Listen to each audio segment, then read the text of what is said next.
What if I told you, your dream life isn't built in giant leaps, but in tiny, invisible wins, every single day? You've felt it before, right? That surge of motivation after watching a reel, hearing a quote, or reading something powerful.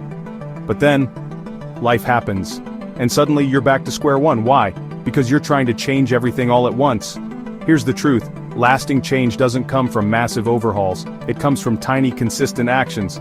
Today I'm going to show you a mindset that doesn't just create change, it sustains it. It's called the 1% better mindset. Once you understand this, you'll never chase fleeting motivation again.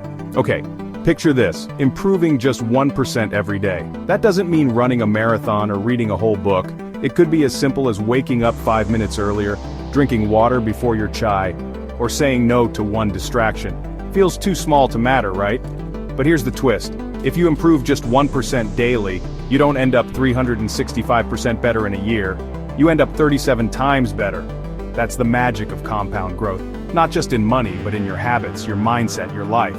But, and this is critical, growth is silent. It doesn't post itself on Instagram. It's invisible, until it's undeniable. You go to the gym for a week, nothing changes. You meditate for 10 days, your mind still races. You read a book, and forget most of it. So, what do? You quit. But what if that silence wasn't failure? What if it was the soil preparing the roots? That's where faith in the process comes in. In ancient Indian philosophy, there's a word, shraddha. It means deep trust. Trust that your efforts matter, even when results don't show immediately. And here's the secret. Tie your growth to something emotional. Not just I want to wake up early. Ask yourself, why?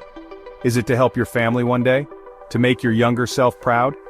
To rise above where you started? When you find your emotional reason, even a 5-minute win feels sacred. The 1% mindset isn't flashy. It's not viral, but it's life-changing. Here's how you do it. Pick one habit for the week, not 5. Track it, even with a simple check mark. Reflect every Sunday. Did I grow 1% this week? Over time, those tiny wins will compound. Your energy will shift, and one day you'll look back and barely recognize who you used to be. So let me leave you with this. What's the 1% habit you can start today? Remember, your future isn't waiting for a miracle, it's waiting for your next tiny step. You've got this.